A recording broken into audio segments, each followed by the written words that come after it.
Alors, est-ce que vous avez passé donc un bon début de semaine? Ça va? C'est en forme? Alors, vous savez que nous étudions les prophéties de Daniel. Ça fait donc notre sixième soirée. Donc, on aura encore avec cette soirée 3 études sur le sanctuaire. Donc, avec celle-ci, ça fera 2 autres. Et puis, à la fin, on terminera la 4e à partir de ce soir. Ce sera la fin de l'étude de Daniel. On va revenir sur la prophétie de Daniel 8, verset 14, qui nous dit « Après 2300 soirs et matins, le sanctuaire sera purifié ». Ceci étant dit, je crois que les prochaines semaines vont être chargées. Donc, ce soir, on va commencer l'étude du sanctuaire. Il y aura une suspension puisque nous aurons une semaine spéciale la semaine prochaine, semaine de prière de la jeunesse.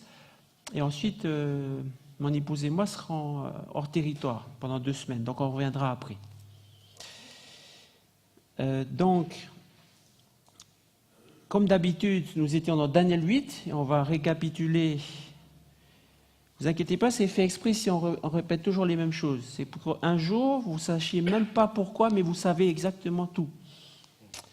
Donc, Daniel chapitre 2, c'était l'histoire du monde à travers les empires, jusqu'à Rome, jusqu'à la Rome divisée et l'Europe d'aujourd'hui. Daniel 7, c'était les mêmes symboles, à travers des animaux, une grosse bête rouge à la fin, qui fait peur, avec 10 cornes qui symbolisent la division de l'Empire romain.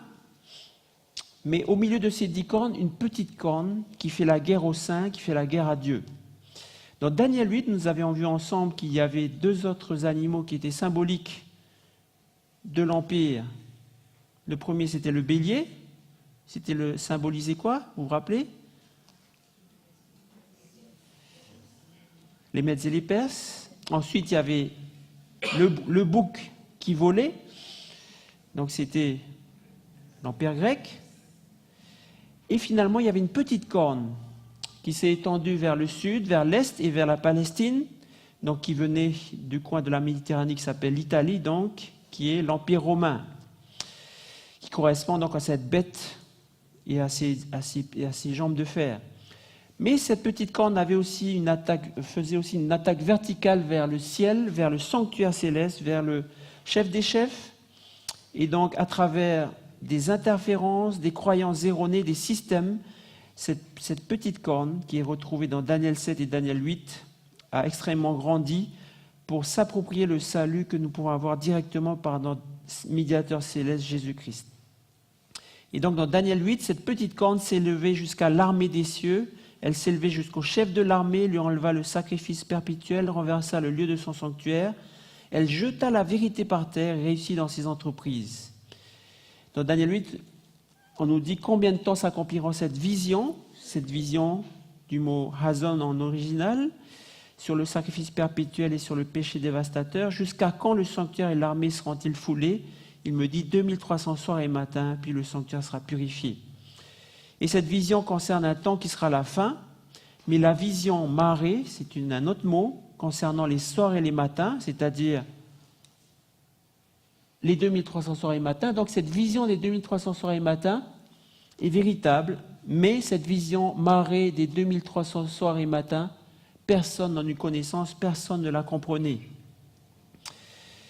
Et c'est comme ça que nous avions vu ensemble dans l'échelle chronologique la mise en place de cette prophétie, avec les différents royaumes Mèdes et Perses, les Grecs, Rome, impérial puis papal. Il y avait une attaque du sanctuaire, du ministère de Jésus, de la vérité. C'était ce qui constituait donc la vision de Daniel 8, la grande vision, la vision Hazon, qui allait jusqu'au temps de la fin. Et il y avait un espoir, c'est-à-dire qu'il y avait une vision marée concernant 2300 soirs et matins, c'est-à-dire 2300 années, qui nous a amené jusqu'à la purification du sanctuaire, pour qu'arrête cette attaque de la vérité, cette mise à mal du sanctuaire et du ministère de Jésus. On avait vu ensemble aussi, donc c'est une petite révision rapide, comment la prophétie de Daniel se répétait. D'abord Daniel 2 pour nous rappeler la réalité de l'histoire du monde. Ensuite Daniel 7 qui répétait les mêmes choses, mais avec un détail supplémentaire. Après 1798, il y avait un jugement dans le ciel. C'est ce que nous a appris Daniel 7. Daniel 8 était appelé le complément de Daniel 7. Et le complément de Daniel 7 nous rappelle toujours le même enchaînement historique avec les Mèdes et les Perses, la Grèce, la Rome impériale et la Rome papale. Et après cela, un événement qui s'appelle la purification du sanctuaire céleste, qui montre clairement que les deux événements sont liés, que les deux événements se correspondent. Donc la purification du sanctuaire correspond au jugement dans le ciel. Et nous avions vu que la purification du sanctuaire, c'est bien le jour du jugement. Puisque dans le Lévitique, c'est l'avant-dernière fête des 7 fêtes annuelles ordonnées par Dieu pour les Juifs à l'époque. D'ailleurs, nous allons étudier cette fête en détail à la dernière session d'études. Et jusqu'à aujourd'hui, les Juifs célèbrent ce jour comme le jour du grand pardon, Yom Kippour, et le vivent comme le grand jour du jugement. Dieu est assis sur son trône pour juger le monde, et il va ouvrir un livre pour voir où est chaque homme. Et c'est le moment où Dieu pèse les cœurs et les actions et retranche ceux qui ne sont pas dignes de rentrer dans la nouvelle année. C'est un moment de repentance. Tous doivent se repentir.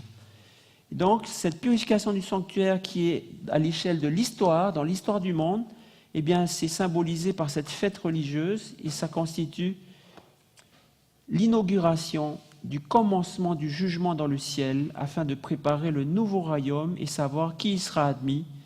C'est aussi le moment de se repentir. Juste pour vous dire qu'arrivé là, on se rend compte que depuis ce moment du jugement, nous ne sommes plus dans le temps où nous allons chercher à nous amuser. C'est le temps de la repentance. Et cet esprit de repentance est là depuis ce temps du jugement qui a commencé. Et c'est ce qui constitue l'état d'esprit des disciples de Jésus dans cette fin des temps.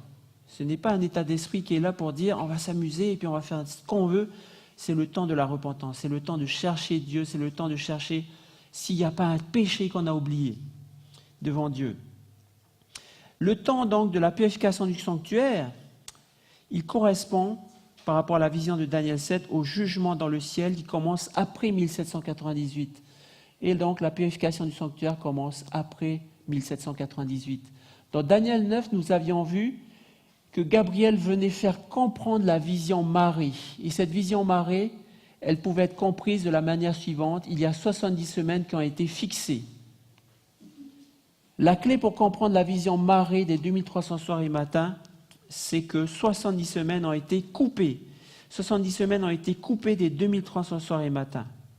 À l'intérieur des 2300 années, il y a 70 semaines, 490 ans. Et nous avions étudié en détail cette prophétie des 70 semaines. On avait vu ensemble qu'il y avait une date bien précise pour cette prophétie de 70 semaines, au terme de laquelle Jésus-Christ va arriver. Il y a un commencement qui est fixé dans l'histoire, que nous avions étudié.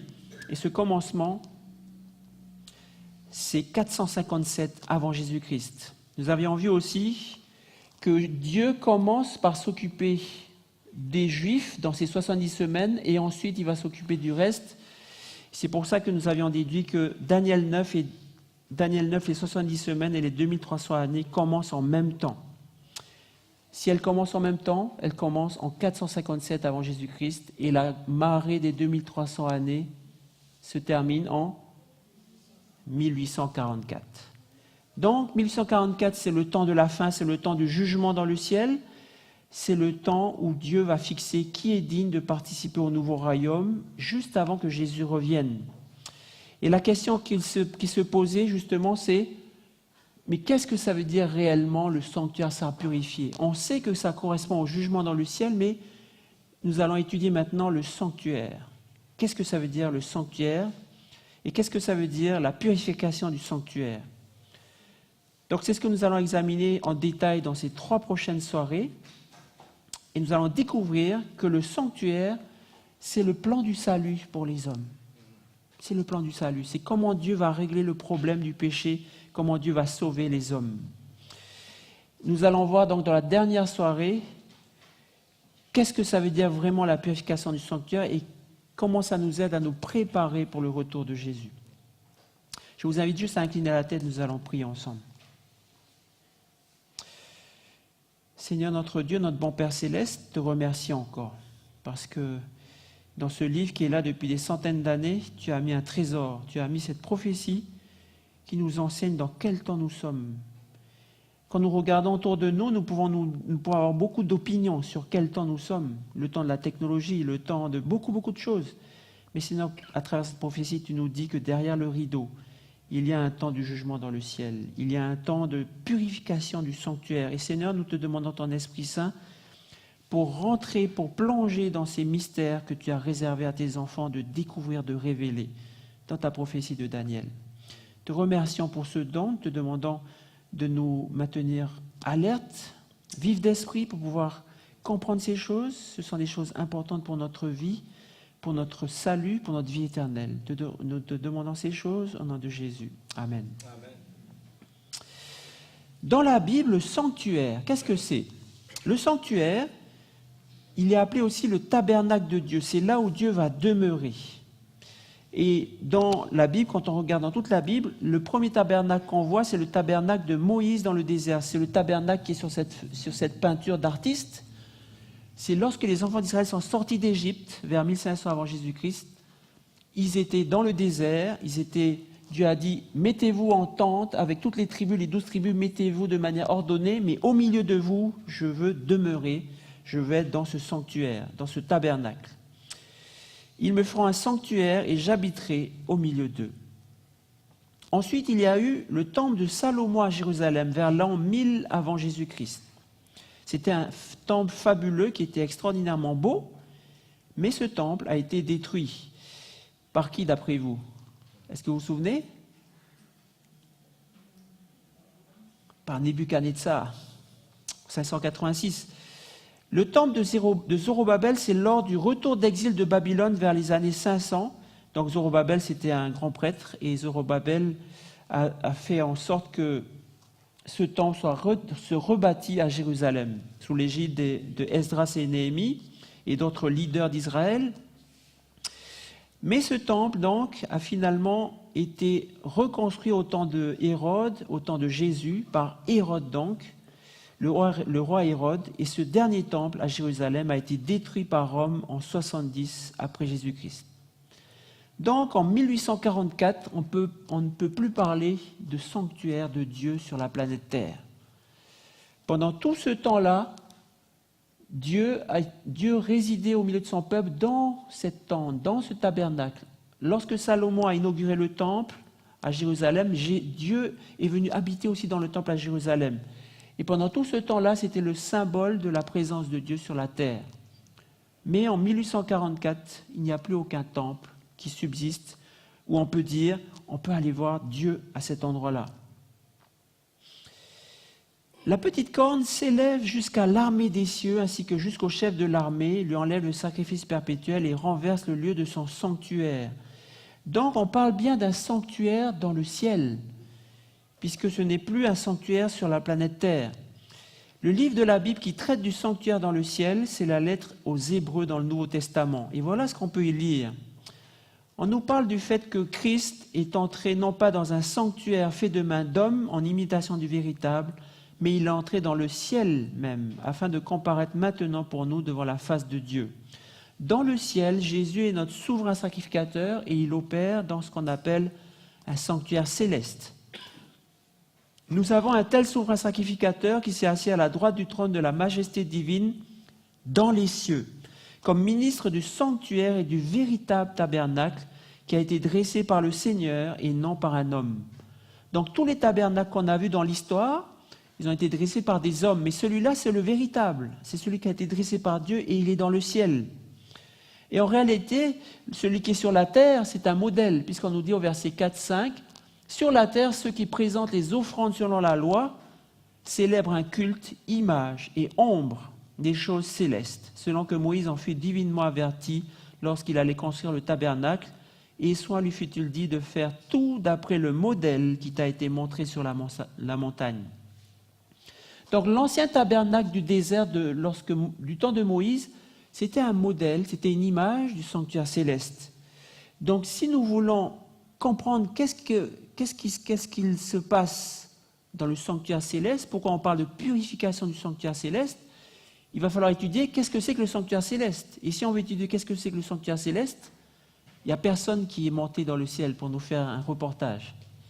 Mais nous avons un modèle qui est le tabernacle de Moïse dans le désert. Donc c'est le modèle que nous allons étudier pour comprendre les réalités plus grandes du sanctuaire céleste qui est dans le ciel. Et c'est dans le livre de l'Exode que nous allons trouver tous les détails du sanctuaire dans le désert, dans Exode chapitre 25. Et quand vous allez lire ce chapitre à la maison, vous allez voir que Dieu était un grand architecte. Il avait une vision de comment il voulait bâtir exactement le sanctuaire, et c'était aussi un grand ingénieur. Vous savez pourquoi ? Parce que quand vous lisez la description, il y avait les dimensions exactes de tous les matériaux, de tous les ustensiles, de tous les poteaux, de tous les rideaux. Donc pour ceux qui aiment la construction, vous savez, un jour vous serez dans le ciel et vous pourrez aller voir Jésus, vous pourrez aller voir Dieu. Il va vous expliquer comment on construit plein de bonnes choses, plein de choses extraordinaires. Ceux qui aiment ça, vous serez gâtés parce que notre Dieu est un grand architecte. Ils me feront un sanctuaire et j'habiterai au milieu d'eux. Ça, c'est l'objectif de Dieu. Ce n'est pas seulement pour faire une jolie œuvre architecturale, c'est parce qu'il veut habiter au milieu de son peuple. Vous ferez le tabernacle et tous ses ustensiles d'après le modèle que je vais te montrer. Pourquoi des ustensiles ? Qu'est-ce que c'est les ustensiles ?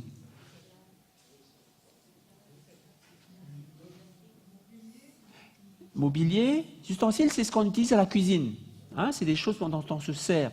Ça veut dire que dans le sanctuaire, il y a aussi des choses qu'on fait. Ce n'est pas juste une habitation, et Dieu est dedans, et c'est tout. Il y a des choses qu'on fait. Et on va voir pendant ces études qu'est-ce qu'on fait. Regarde et fais d'après le modèle qui t'est montré sur la montagne. Donc voilà, on va passer en revue la description du sanctuaire. Pour résumer. D'abord, il y a une cour intérieure, ça s'appelle le parvis. Donc c'est ce qui est délimité par les rideaux blancs qui sont là.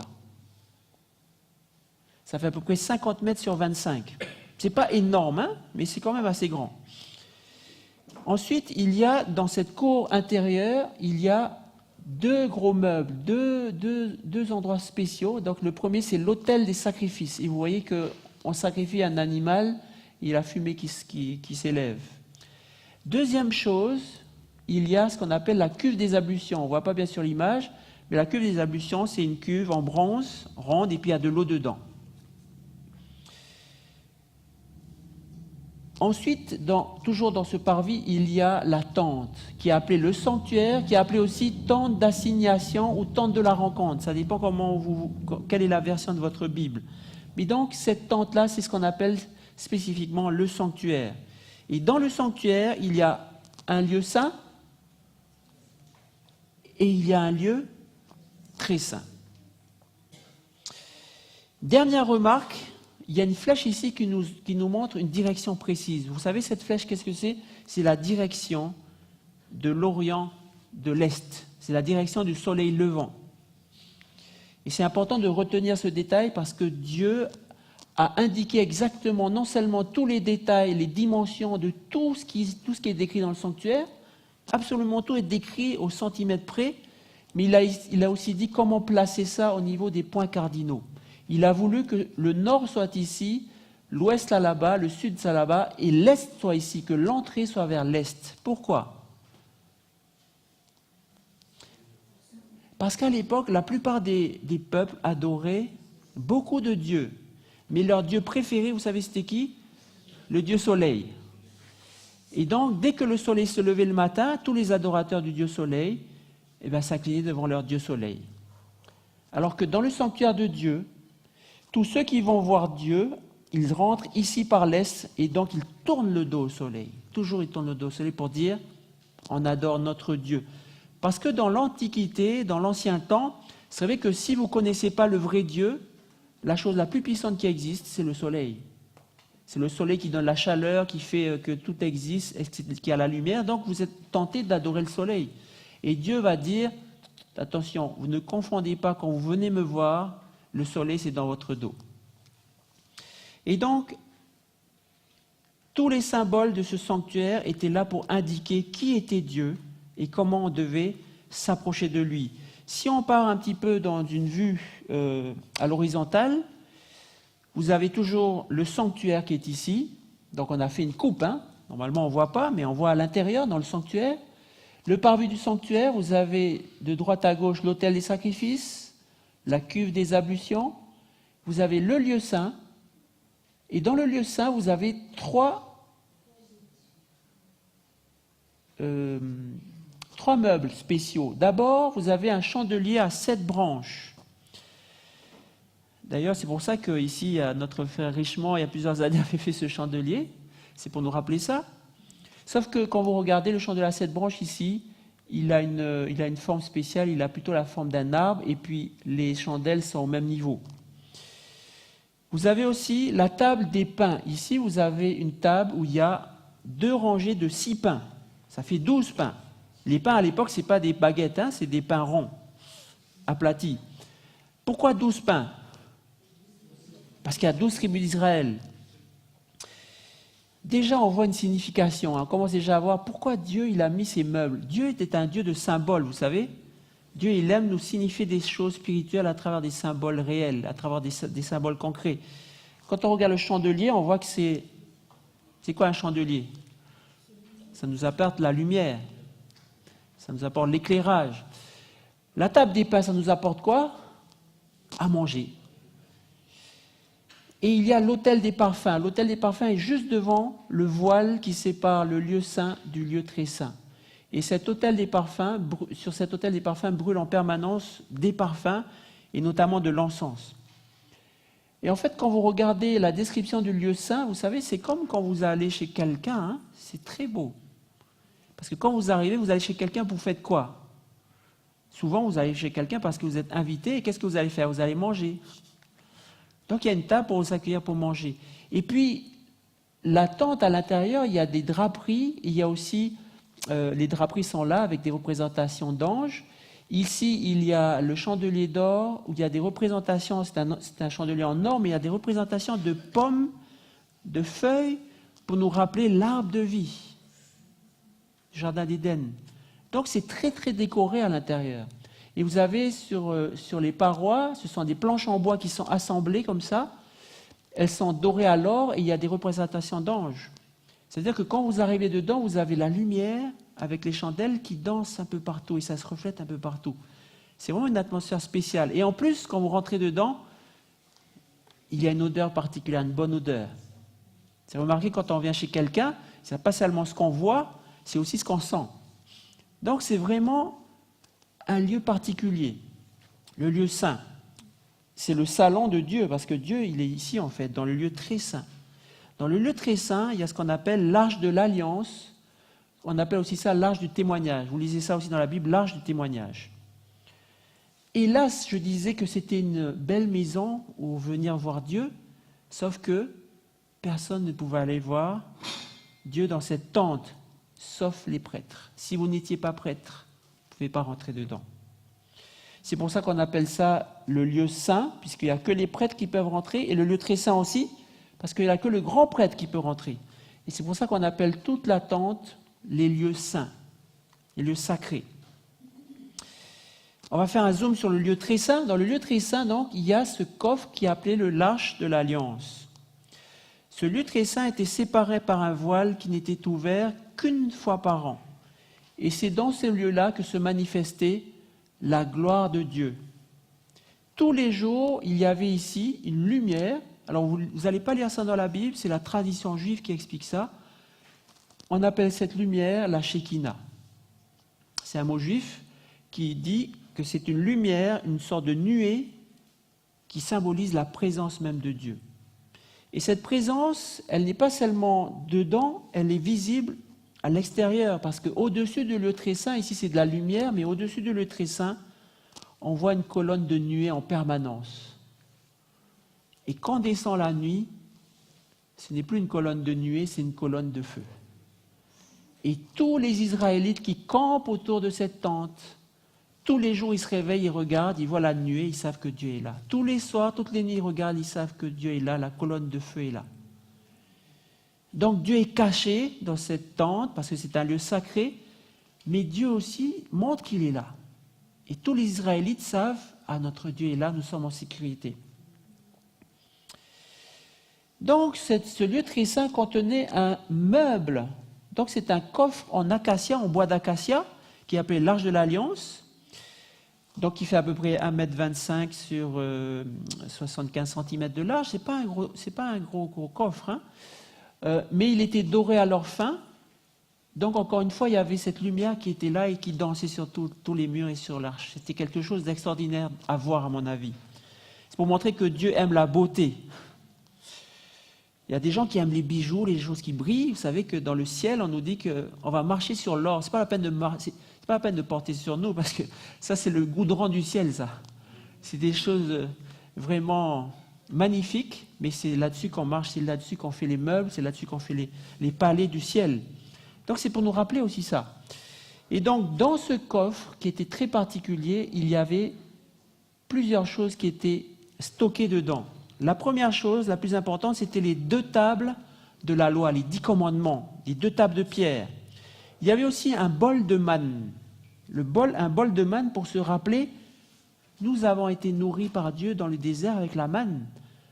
Mais un jour, ce bol de manne ne sera plus là. Quand on lit la Bible, il n'est plus là. Le bâton d'Aaron aussi. Un jour, on a contesté l'autorité d'Aaron comme grand prêtre et Dieu a fait pousser sur ce bâton qui était mort, il a fait pousser des feuilles et des fruits pour montrer que c'est moi le Dieu créateur et j'ai donné ça à mon serviteur Aaron. Et donc, le bâton d'Aaron était stocké là pour dire aussi la prêtrise est donnée à Aaron et à sa descendance. Mais on verra dans la Bible plus tard que ce bâton n'est plus là non plus. Donc, vraiment, la chose qui reste de tout temps dans l'arche du témoignage, l'arche de l'Alliance, ce sont les 2 tables de pierre. Sur ce coffre, il y a un couvercle spécial. Ce couvercle est appelé le propitiatoire. Propitiatoire, c'est un mot en français qui est difficile. En anglais, c'est beaucoup plus joli. En anglais, on dit the mercy seat, c'est-à-dire le siège de la miséricorde. Pardon ? Dieu est présent et surtout, il s'agit du siège de la miséricorde de Dieu. En fait, ce coffre, ça tient lieu de représentation du trône de Dieu. Et sur le trône de Dieu, la base du trône de Dieu, la base du gouvernement de Dieu, c'est sa loi. Mais au-dessus du trône de Dieu, il y a un couvercle qui est appelé le siège de la miséricorde. Dieu aussi est miséricorde. Et sur ce couvercle, il y a 2 anges sculptés. Donc ce sont des sculptures, ce ne sont pas des vrais anges qui ouvrent donc leurs ailes, un au-dessus et un en bas, comme pour protéger le couvercle, pour protéger les 10 commandements, pour protéger l'arche de l'Alliance. Et au milieu donc de ces anges, c'est là qu'il y a cette lumière surnaturelle de la Shekinah qui représente la présence de Dieu. C'est donc dans cette pièce qu'était la présence même de Dieu. Lorsque Moïse entrait dans la tente d'assignation pour parler avec l'Éternel, il entendait la voix qui lui parlait du haut du propitiatoire placé sur l'arche du témoignage entre les 2 chérubins, et il parlait avec l'Éternel. Donc c'est là que Dieu se rencontrait avec Moïse. C'est pour ça qu'on appelle ça la tente de la rencontre. Petit détail, tout petit détail que vous allez stocker dans le coin de votre mémoire. Dans l'arche, il y a les 10 commandements, nous avons dit. Mais, petit détail, il y a une distinction entre les 10 commandements, les 2 tables de pierre et le reste de la loi de Moïse. Vous savez que Dieu a donné à Moïse beaucoup de lois. Vous lisez ça dans Exode, Lévitique, Nombre, Deutéronome. Il y a beaucoup de lois. Des lois très très importantes d'ailleurs. Des lois sanitaires. Qu'est-ce qu'on mange pas. Des lois civiles. Si jamais on te vole un bœuf, quand on va retrouver le voleur, il doit te rendre 4 fois ce qu'il a volé. C'est pour ça que Zachée, lorsqu'il s'est repenti, il a dit « si j'ai volé quelqu'un, je vais lui rembourser 4 fois ». Donc il y a toutes ces lois-là qui sont données dans le livre de la loi de Moïse, et il y a une distinction, parce que Moïse dit « l'Éternel écrivit sur les tables ce qui avait été écrit sur les premières, les 10 paroles qu'il vous avait dites sur la montagne, du milieu du feu le jour de l'assemblée, je mis les tables dans l'arche ». Les 10 commandements ont été dits par Dieu, à l'oral, directement au peuple. Ensuite, Moïse a reçu ces 10 paroles sur les tables de pierre que Dieu avait faites. Moïse ensuite a cassé les tables de pierre en voyant le veau d'or. Il était tellement fâché. Donc ensuite, on a refait ces tables de pierre et Dieu a réinscrit les 10 commandements. Et là, on les a stockés, on les a placés dans l'arche. Par contre, Moïse dit au peuple d'Israël, avant qu'il meure, il dit « Prenez ce livre de la loi, le livre de la loi de Moïse, et mettez-le à côté de l'arche de l'alliance de l'Éternel, votre Dieu, et il sera là comme témoin contre toi. Il y a une différence dans le lieu très saint, là où est la présence de Dieu. Il y a les 10 commandements qui sont la base de son trône. Et il y a le livre de la loi de Moïse qui est destiné au peuple juif, qui a fait alliance avec Dieu, où il y a toutes les paroles de la loi de Moïse qui est là. Ce n'est pas traité au même niveau. Une fois que vous avez stocké ça dans votre mémoire, on va continuer. Donc, en réalité, le sanctuaire, comme nous avons dit, c'est un symbole du Dieu qui est dans le ciel. Mais quand on regarde ce qui se passe dans ce sanctuaire, quand on regarde comment il est fait, comme je vous avais dit tout à l'heure, il n'y a personne qui peut rentrer ici. En d'autres termes, si vous n'êtes pas prêtre, vous n'allez jamais pouvoir voir Dieu. Vous n'allez jamais pouvoir avoir rendez-vous avec Dieu. Parce que le sanctuaire doit démontrer au moins 2 grandes vérités. La première grande vérité, c'est que l'homme pécheur ne peut pas avoir de relation directe avec le Dieu 3 fois saint. L'homme pécheur est totalement séparé de Dieu qui, lui, est saint. C'est ce que tous les Israélites comprenaient. Ils savaient que Dieu était là, il y avait la colonne de fumée, la colonne de feu, mais jamais personne n'aurait rêvé aller dans le lieu saint et dans le lieu très saint voir Dieu, parce qu'ils savaient que c'était impossible. Il y a un fossé, il y a une distance, il y a un mur entre le Dieu 3 fois saint et nous, le reste des hommes, parce que nous sommes pécheurs.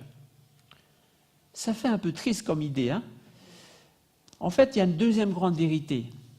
C'est qu'en réalité, il y a un cheminement que Dieu a prévu pour pouvoir aller voir Dieu. Nous ne pouvons pas avoir accès à Dieu parce que nous sommes pécheurs, mais Dieu lui-même a prévu un système, des cérémonies, une procédure pour s'approcher de Dieu et pour vraiment rencontrer Dieu. C'est pour ça qu'existent tous ces meubles-là et tous ces espaces-là. Avant de pouvoir vraiment toucher Dieu, avant vraiment d'avoir une communion avec Dieu, il va falloir passer par certaines étapes. C'est l'enseignement du sanctuaire, et c'est ce qu'il y a dans le sanctuaire céleste aussi. Donc Dieu est séparé des hommes pécheurs, mais Dieu lui-même a prévu un moyen pour que l'homme pécheur puisse accéder de nouveau en sa présence, puisse être réconcilié avec lui en fait. Et il a mis en place toutes ces procédures que nous allons étudier ensemble pendant ces 3 soirées, et il a mis en place aussi des intermédiaires. C'est pour ça qu'il y a des prêtres, il y a des médiateurs. Donc l'Israélite, si on commence, l'Israélite, il peut arriver jusqu'à l'autel des sacrifices, mais il va s'arrêter là. Il ne peut pas aller plus loin. Et à l'autel des sacrifices, il va offrir des sacrifices de consécration, de remerciement, des offrandes, des sacrifices de repentance. Ensuite, c'est l'intermédiaire, le sacrificateur qui va prendre le relais, qui va aller plus loin, jusque dans le lieu saint. Et en passant par la cuve des ablutions, avant d'entrer dans les lieux saints, il va faire une procédure, une cérémonie de lavement dans l'eau. Ensuite, il va rentrer dans le lieu saint. Et là, dans le lieu saint, il va représenter le pécheur. Et là, dans le lieu saint, il va avoir accès à Dieu qui éclaire et qui guide. Il va rentrer dans la présence de Dieu, dans le salon de Dieu. Dieu est là pour l'éclairer, pour le guider, pour guider son peuple. Il y a des pains qui sont là pour rappeler que Dieu nourrit et soutient son peuple. Le peuple n'a pas besoin d'avoir peur. Le peuple n'a pas besoin de, comme disait Jésus, de s'inquiéter pour le lendemain, pour savoir qu'est-ce qu'on va manger. Et il y a cet autel des parfums qui en fait symbolise les prières. De la même façon qu'un parfum, la fumée du parfum, peut traverser au-dessus du rideau et aller dans le lieu très saint, et peut traverser le lieu saint et aller dehors, il y a un lien visible à travers ce parfum, depuis le lieu très saint jusque vers le dehors. Ceux qui étaient dans le parvis pouvaient sentir l'odeur de l'encens. Ils pouvaient dire ça, c'est ce qu'il y a à l'intérieur du lieu très saint. Il y avait ce lien invisible qui symbolise les prières. C'est magnifique. Remarquons donc qu'on appelle ça les services quotidiens. Il y avait toujours, tous les jours, cette routine, ce chemin qui était emprunté par les prêtres. Ces sacrifices qui étaient offerts par les Israélites. Mais il y avait une fois par an, donc le service annuel, une procédure spéciale. Donc c'est le jour du grand pardon, le jour du Yom Kippour, où là c'est souverain sacrificateur qui peut aller dans le lieu très saint. Il n'y a que lui. Alors pour ceux qui sont un peu rebutés par les mots, sacrificateur, c'est prêtre. Hein. Souverain sacrificateur, c'est le grand prêtre, c'est le chef des prêtres. Voilà. Donc Dieu a prévu un parcours de réconciliation. Et plus on avance, plus les choses deviennent saintes. Ici c'est saint et ici c'est très saint. Ici c'est les prêtres et ici c'est le grand prêtre. Plus on s'approche de Dieu et plus ça devient solennel, plus ça devient saint. Et c'est au travers du sacrifice que ça commence et ça continue jusque dans le lieu très saint, jusqu'à une seule fois par an. Parce que Dieu ne peut tolérer le péché. Dieu ici, il trône sur son trône. Dieu, il juge à travers la loi, mais il pardonne aussi à travers le propitiatoire, son peuple devant le ciel, devant les anges. Ça, c'est la symbolique du lieu très saint. Donc Dieu ne peut tolérer le péché, c'est ce que nous dit la Bible. Dans Exode 33, verset 20, l'Éternel dit à Moïse, « Tu ne pourras pas voir ma face, car l'homme ne peut me voir et vivre. »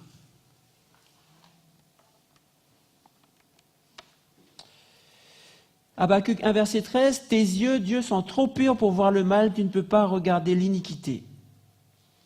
Il n'y a point de juste, pas même un seul, tous sont égarés, tous sont pervertis, il n'en est aucun qui fasse de bien, pas même un seul. » Waouh, ça c'est quelque chose de très important à comprendre, c'est que Dieu est tellement saint qu'il ne peut pas voir le mal. Il nous aime, c'est vrai, mais il ne peut pas tolérer le péché en sa présence. Et comme nous sommes tous pécheurs, c'est pour ça qu'il y a une restriction, une interdiction.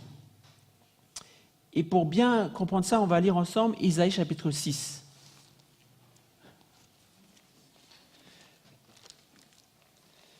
Cette fois-ci, j'ai décidé de laisser la Bible du pasteur Jérémie entre ses propres mains. Donc on va lire Isaïe chapitre 6 ensemble, pour comprendre la profondeur de cette sainteté, de cette solennité. Isaïe chapitre 6. L'année de la mort du roi Osias, je vis le Seigneur assis sur un trône très élevé. Alors Isaïe, c'est très facile de trouver. Vous regardez la Bible, vous mesurez la moitié et normalement vous atterrissez sur Isaïe. Isaïe 6. Je vis donc le Seigneur assis sur un trône très élevé, et les pans de sa robe remplissaient le temple. Donc Isaïe a une vision de Dieu dans le temple. Il a une vision spéciale parce qu'il ne voit que la robe, parce qu'il est tellement haut. Des séraphins se tenaient au-dessus de lui.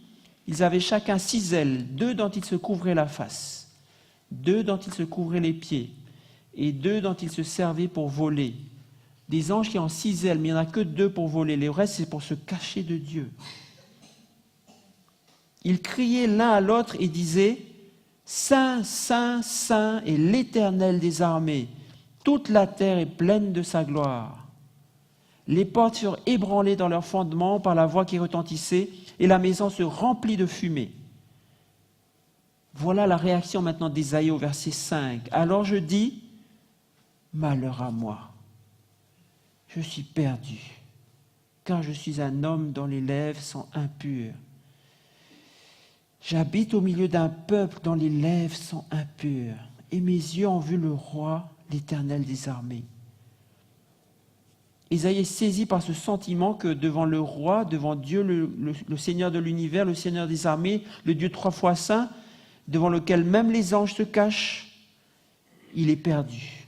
Il va mourir. Verset 6. « Mais l'un des séraphins vola vers moi, tenant à la main une pierre ardente, qu'il avait prise sur l'autel avec des pincettes. Il en toucha ma bouche et dit, « Ceci a touché tes lèvres, ton iniquité est enlevée, et ton péché est expié. » Quand on lit ce chapitre d'Ésaïe chapitre 6, ça nous rappelle la même chose que le sanctuaire. C'est que l'homme pécheur ne peut pas subsister devant Dieu. Les anges de Dieu sont des anges qui sont saints, sont des anges qui n'ont pas péché, ils ne sont pas pécheurs. Mais même les anges saints se couvrent la face devant Dieu, parce que Dieu est tellement saint. Et Ésaïe, donc, sent qu'il doit être anéanti, qu'il va mourir.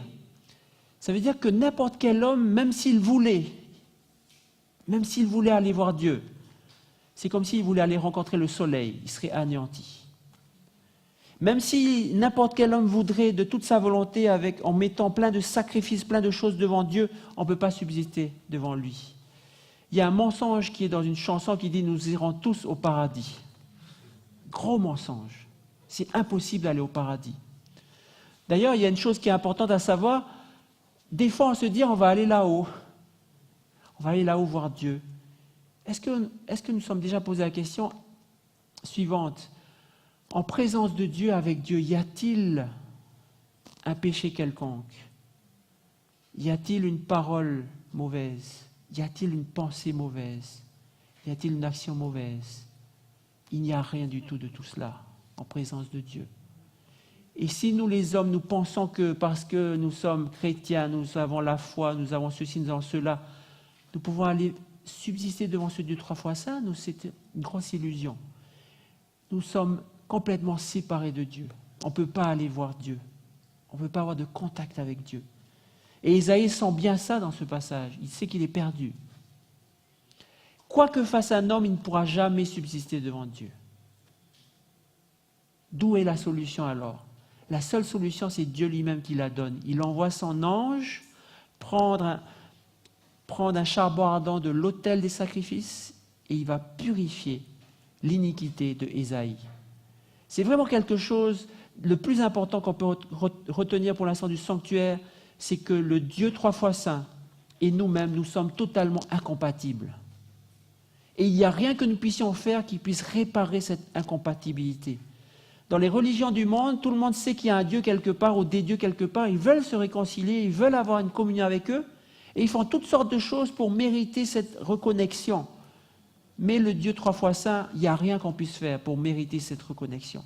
C'est lui seulement qui peut nous dire comment avoir cette reconnexion. C'est lui seulement qui peut envoyer le moyen de notre salut, le moyen d'avoir cette communion avec lui de nouveau. Et Ésaïe a compris cette leçon-là. C'est l'ange de l'Éternel qui vient avec des pincettes purifier Ésaïe de son iniquité. Et d'ailleurs, quand vous lisez la suite de Ésaïe chapitre 6, vous avez déjà fermé, qu'est-ce qu'on lit? On lit que Dieu, non seulement veut purifier l'iniquité de Ésaïe, mais Dieu veut faire équipe avec Ésaïe, puisqu'il y dit, verset 8, « J'entendis la voix du Seigneur disant, « Qui enverrai-je et qui marchera pour nous ?» Je répondis, « Me voici, envoie-moi. » Dieu veut qu'on soit avec lui et qu'on travaille pour lui, qu'on fasse équipe avec lui. Et c'est seul Dieu qui peut fournir le moyen que nous puissions être avec lui-même, être dans son équipe, être dans sa famille. Ce moyen commence par quoi? Dans Ésaïe, quel est le moyen pour purifier l'iniquité d'Ésaïe? Un charbon ardent qui vient d'où? De l'autel des sacrifices. Ce moyen commence avant tout avec l'autel des sacrifices. C'est ce que nous allons voir ce soir. Dans le temps qui nous reste, c'est l'autel des sacrifices qui est important pour commencer la procédure de reconnexion avec Dieu. Donc, dans l'autel des sacrifices, il y avait plusieurs types de sacrifices. C'est un tableau qui a été fait en étudiant le Lévitique, chapitre 1 à 7. On s'aperçoit qu'il y a 5 types de sacrifices que les Israélites pouvaient faire. On va passer en revue rapidement. Il y a d'abord l'Holocauste. L'Holocauste, ça veut dire que c'est un animal qui est entièrement consumé par le feu. Vous mettez l'animal, donc un veau, un agneau, une chèvre, des oiseaux, et vous brûlez entièrement cet animal. Avant de le brûler, vous devez répandre le sang de cet animal sur l'autel et le corps entier est brûlé. Et ça signifie une consécration totale. Ça signifie que, Seigneur, voilà, c'est un signe de ma consécration totale, je te consacre toute ma vie, tout ce que je suis, tout ce que je fais. Il y a des parties inférieures, les parties inférieures qui sont souvent sales, vous savez, qui sont lavées à l'eau. C'est vraiment un sacrifice où tout doit être propre et qui est entier, complètement entier. C'est l'Holocauste. Le deuxième type de sacrifice, c'est un sacrifice d'offrande, une offrande végétale avec de l'huile, de l'encens, du sel. Donc c'est sous forme de farine avec un gâteau qui est cuit, une partie est brûlée, le reste va au prêtre. Et ça signifie le souvenir et l'alliance. Il est fait avec des galettes et avec des gâteaux. C'est pour rappeler, voilà Seigneur ce que tu nous as donné et en retour, de toutes les récoltes, de tout ce qu'on a cultivé, de tout ce qu'on a eu comme récolte, nous te ramenons ces choses en offrande pour te dire combien nous sommes bénis par toi. Ensuite, il y a le sacrifice d'action de grâce. Le mot action de grâce, c'est un vieux mot pour dire merci. Sacrifice pour dire merci. Et cet animal, c'est un animal dont seule la graisse est brûlée au feu. C'est que la graisse. C'est intéressant. Qu'est-ce que c'est la graisse pour un animal? Comment est-ce qu'un animal a de la graisse? Quand vous voyez, il y a une vache, il n'y a pas de graisse, il y a une autre vache, il y a beaucoup de graisse, bien grasse. C'est quoi la différence entre les deux? Bien nourrie, n'est-ce pas? Donc la graisse est un signe que Dieu a béni, est un signe que Dieu a béni vraiment tous les élevages, tous les dons de la nature que Dieu a fait. C'est le signe de la richesse aussi, quand il y a la graisse. Donc c'est un veau, un agneau, une chèvre. Et là, il y a quelque chose de spécial puisqu'on impose les mains sur cet animal. Le sang est répandu et la graisse est brûlée. C'est un sacrifice donc qui signifie la gratitude par rapport aux bénédictions. Et la viande est mangée par le prêtre. Dieu n'oublie pas ses prêtres. Quatrième, le sacrifice d'expiation. Et quand je dis Dieu n'oublie pas ses prêtres, ce ne serait pas pour dire quoi que ce soit. Vous allez voir, ça a une signification très précise. Sacrifice d'expiation, c'est un animal offert avec le sang répandu et la graisse brûlée. Sacrifice d'expiation, c'est un mot pour dire il y a un péché qui est là. C'est un péché involontaire en plus. En fait, dans tous les sacrifices qui sont là, il n'y a pas de sacrifice pour des péchés volontaires. Si vous péchez volontairement, il n'y a pas de sacrifice qui est prévu dans la procédure. C'est-à-dire que dans l'Ancien Testament, on appelait ça péché à main étendue. C'est-à-dire qu'on sait très bien que Dieu a défendu de faire ça et on fait ça à la face de Dieu. Et Dieu ne peut pas prévoir de sacrifice pour ça. C'est une rébellion ouverte. Tous ces sacrifices d'expiation, c'est pour les péchés involontaires. C'est un sacrifice de repentance pour le péché involontaire. Donc c'est un taureau, un bouc, une chèvre ou un agneau. Là, il y a une imposition des mains aussi. Le sang de cet animal est mis sur les cornes de l'autel. Le sang est répandu sous l'autel et la graisse est brûlée. Et spécialement, le sacrifice d'expiation se fait à la fois pour les individus, à la fois pour le grand prêtre, à la fois pour le peuple. Il y a différentes catégories, mais lorsqu'il s'agit du grand prêtre ou du peuple, le sang est porté dans la tente. Il est mis sur les cornes de l'autel des parfums. Ensuite, le dernier sacrifice, sacrifice de culpabilité, pour dire je reconnais que je suis coupable, et c'est certains cas précis, on ne va pas rentrer dans les détails, mais c'est suivant les moyens du coupable. Ça peut être une brebis, une chèvre, des oiseaux, ou même de la farine. Donc pour ceux qui sont pauvres, qui n'ont rien, ils peuvent venir avec juste de la farine pour offrir leur sacrifice de culpabilité. Et c'est la même chose que l'expiation, c'est la même chose que l'action de grâce, donc tout est condensé ici, et c'est un aveu de culpabilité, et il est qualifié, ce sacrifice, de très saint.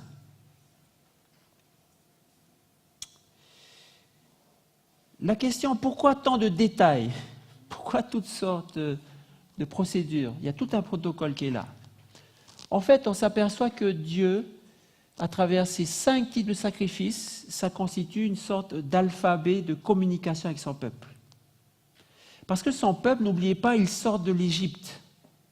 Son peuple, ça fait 400 ans qu'il est en Égypte. Ça fait 400 ans qu'il a été empêché d'adorer son Dieu. Ça fait 400 ans qu'il ne connaît pas Dieu. Et Dieu a prévu ces sacrifices. Lorsque l'Israélite fait ce geste, suivant cette procédure, il sait ce que ça signifie. Il est en train de dire un geste concret, ce qu'il ressent dans son cœur à Dieu. Quand il fait un holocauste, il est en train de dire à Dieu, je veux me consacrer entièrement à toi. Quand il fait un sacrifice d'offrande, il est en train de dire à Dieu, je renouvelle mon alliance avec toi, je suis avec toi, mon Dieu.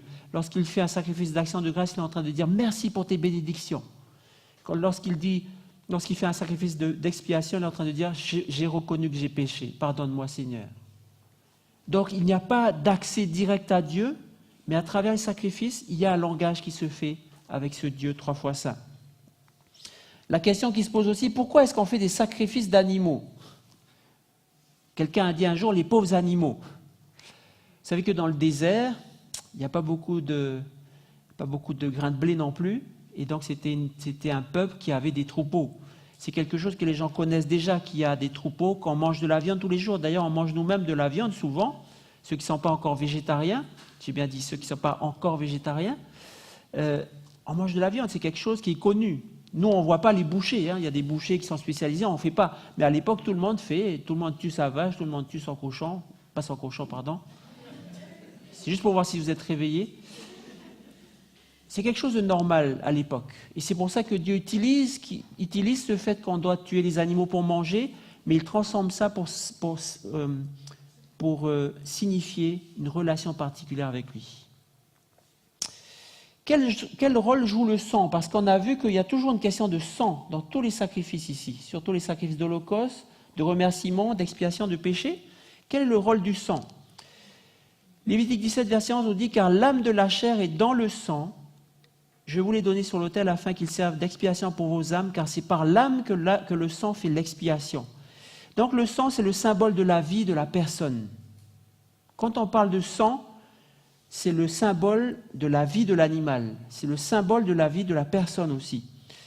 Dans Genèse 4, verset 10, Dieu dit « Qu'as-tu fait? La voix du sang de ton frère crie de la terre jusqu'à moi. » Abel est mort, et Dieu dit à Caïn qui a tué Abel, « La voix du sang de ton frère crie. » Non, il n'y a pas de sang qui crie.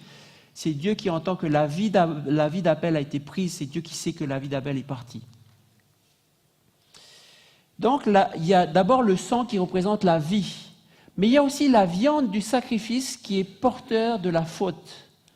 Dans Lévitique 10, Moïse reproche aux prêtres. Il dit « Pourquoi n'avez-vous pas mangé la victime expiatoire dans le lieu saint ? C'est une chose très sainte. L'Éternel vous l'a donnée afin que vous portiez l'iniquité de l'assemblée, afin que vous fassiez pour elle l'expiation devant l'Éternel.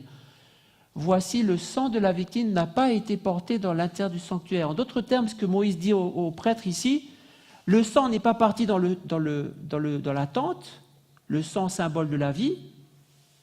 Alors vous deviez manger la viande, parce que la viande, quand vous avez mangé et que vous, prêtres, vous allez dans la tente, c'est comme si vous avez amené le sacrifice dans la tente à travers la viande que vous avez mangée. Ça va? Les prêtres devaient également manger la viande de l'animal offert en sacrifice. C'était une autre façon de prendre sur eux le péché des hommes repentants et de l'apporter devant Dieu. Et maintenant, on va s'intéresser précisément au sacrifice pour les péchés, pour l'expiation. Waouh! Si c'est quelqu'un du peuple qui a péché involontairement en faisant contre l'un des commandements de l'Éternel des choses qui ne doivent pas se faire et qu'il vienne à découvrir le péché qu'il a commis, il offrira en sacrifice une chèvre, une femelle sans défaut pour le péché qu'il a commis. Il posera sa main sur la tête de la victime expiatoire qu'il égorgera dans le lieu où l'on égorge les holocaustes. Donc là, c'est bien un sacrifice d'expiation pour le péché involontaire. Le sacrificateur prendra avec son doigt du sang de la victime, il en mettra sur les cornes de l'autel des holocaustes et il répandra tout le sang au pied de l'autel. Le sacrificateur ôtera toute la graisse comme on ôte la graisse du sacrifice d'action de grâce, il la brûlera sur l'autel. Elle sera d'une agréable odeur à l'Éternel. C'est ainsi que le sacrificateur fera pour cet homme l'expiation et il lui sera pardonné. Petit détail intéressant, s'il offre un agneau en sacrifice d'expiation, il offrira une femelle sans défaut. Donc quand on a péché, on met sa main sur l'animal, on égorge, c'est-à-dire qu'on fait couler le sang. Le sang est mis sur l'autel des sacrifices, sur les cornes, et on met tout le sang en dessous de l'autel. Et après, on va brûler la graisse de cet animal. Et ce sera d'une agréable odeur à l'Éternel. Waouh! C'est ainsi que l'expiation est faite, c'est ainsi que vient le pardon. Qu'est-ce que ça signifie donc, ce sacrifice? Nous allons voir un commentaire d'un livre que vous connaissez, qui s'appelle La tragédie des siècles. Le pécheur repentant amenait son offrande à la porte du sanctuaire et confessait ses péchés en plaçant ses mains sur la tête de la victime. Il transférait ainsi symboliquement sa culpabilité sur la tête de la victime innocente. L'animal était alors égorgé. Le sang, écoutez bien ça, le sang, image de la vie du pécheur dont la victime portait la culpabilité. Donc le sang était quoi? L'image de la vie du pécheur. Et cette victime portait sa culpabilité. Et le sang de cette victime, ça symbolisait en fait sa vie à lui. Donc le sang était introduit par le sacrificateur dans le lieu saint et aspergé devant le voile derrière lequel se trouvait la loi transgressée. Vous savez ce que c'est? La loi, quand elle est transgressée, c'est ce qu'on appelle le péché. Par cette cérémonie, le péché était figurativement transféré par le sang dans le sanctuaire. C'est-à-dire que quand on venait faire ce sacrifice, le sang symbolise la vie de ce pécheur, le péché est introduit par le sang dans le lieu saint. Et pendant tous les siècles, cette image, ce symbole de ce qui se passe avec ce sacrifice d'animal, ça a toujours été vu comme une préfiguration du sacrifice de Jésus pour nos péchés, une annonce que Jésus allait offrir sa vie en sacrifice pour nous sur la croix. Et c'est tout à fait exact. Mais quand on regarde bien ce commentaire, il y a un sens intéressant qui va plus en profondeur encore. Parce qu'il nous permet de comprendre la signification première du sacrifice d'animaux pour le péché. On parle ici de transfert de culpabilité vers l'animal. Et on parle aussi de transfert du péché par le sang vers le sanctuaire. Mais il y a ici aussi un point qui mérite notre attention, qui nous fait rentrer encore plus en profondeur. Le sang va dans le sanctuaire. Et le sang, c'est l'image non seulement du péché, mais de la vie de ce pécheur. Il y a ici une notion d'image, de représentation de la vie du pécheur repentant. Et ça, c'est quelque chose de vraiment d'important. Si on suit cette notion de représentation de la vie du pécheur repentant, ces gestes prennent une signification très riche, très profonde. L'imposition des mains par le pécheur repentant sur la tête de l'animal est une sorte d'identification de sa propre personne et de ses propres péchés. Il va mettre sa tête pour dire, cet animal, ce qui va lui arriver maintenant, c'est ce qui devrait m'arriver à moi. Mais au lieu que ce soit à moi, c'est lui. Il y a une notion de substitution. C'est cet animal qui va mourir à ma place. Parce que le salaire du péché, c'est la mort. Et moi, je dois mourir, mais là, je transfère sur cet animal. Cet animal, c'est ce qui devrait m'arriver à moi. C'est lui qui va mourir à cause de moi, à ma place. Le sang de cet animal symbolise aussi ma vie à moi, ma vie d'âme, ma vie de pécheur repentant. Et répandu sur l'autel des sacrifices, ce sang symbolise ma repentance. Ce sang symbolise que ma vie maintenant s'humilie en sacrifice devant Dieu. Et donc le pardon est accordé par cette repentance. Et cette vie du pécheur repentant est transférée dans le lieu saint par le biais de l'aspersion du sang sur les cornes de l'autel des parfums ou par la chair mangée par les prêtres. La vie du pécheur, ce n'est pas une vie sainte, c'est une vie de pécheur.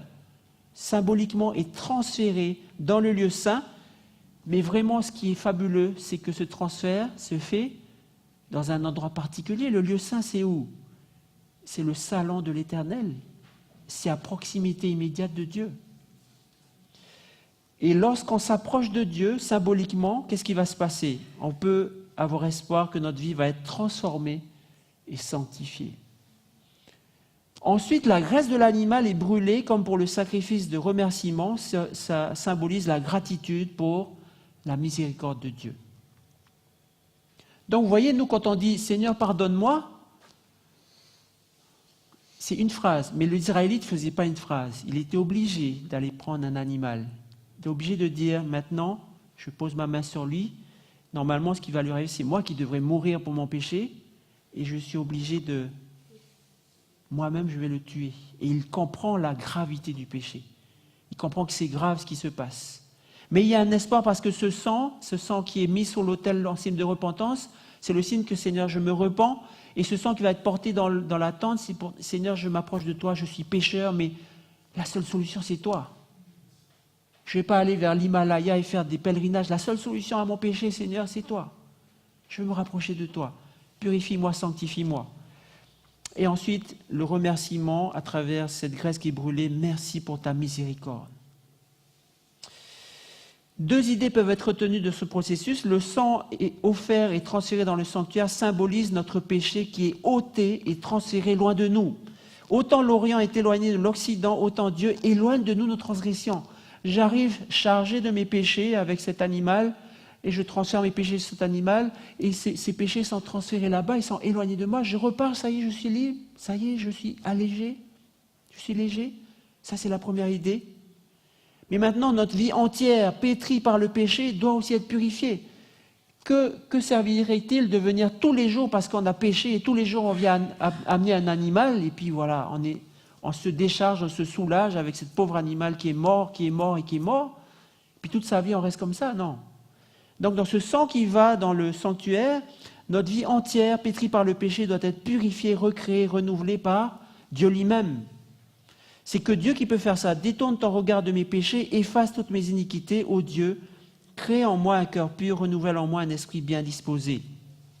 Lorsque nous lisons ce passage que nous connaissons par cœur pour certains, si nous confessons nos péchés, il est fidèle et juste pour nous pardonner, pour dire nos péchés sont effacés, on n'en parle plus, c'est fini.